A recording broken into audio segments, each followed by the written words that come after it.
Hello viewers, তো কেমন আছো? তো সারাদিন ডিউটি থেকে আসার পর আমি একটু ফ্রেশ হয়ে নিচ্ছি।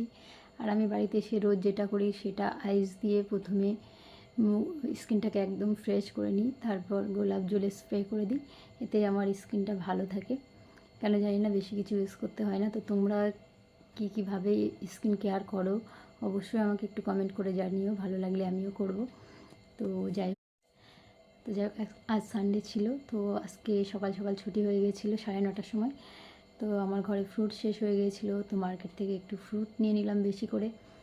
তো রোজ রোজ সময় হয় না, সেই জন্য আমি এক সপ্তাহের ফ্রুট একবারে নিয়ে নিই। আর এখন ফোন করলে ট্রেন্ডিংয়ে চলছে লক্ষ্মী পুজো, সেই জন্য নারকেলের নাড়ু এইসব অনেক কিছু। তো আমি বাজার থেকে কিনে নিয়ে এসেছিলাম, তো খেয়ে দেখলাম এতটাও ভালো না, বাড়িতে বানালেই বেশি টেস্টি। তো কাল আমি বানাবো, তোমাদের সঙ্গে অবশ্যই শেয়ার করব। ভালো লাগলে তোমরা লাইক কমেন্ট করো, আর যারা ফেসবুক থেকে দেখবে তারা ফলো করে দিও। আর নিয়ে এসেছিলাম চেরি ফ্রুট, কিন্তু এটা এত মিষ্টি, গা ঘোলাচ্ছিল খেয়ে, খুব ভালো লাগেনি। এটা ডেকোরেশনের জন্য ঠিক আছে। আর আমি এখানে কেটে নিয়েছি মৌসম্বি, এখন খাবো, খেয়ে ঘুমিয়ে পড়বো। আর নিয়ে এসেছিলাম খেজুর, তো খেজুরটা ছিল আজওয়া খেজুর বলে এটাকে, ভীষণ টেস্টি।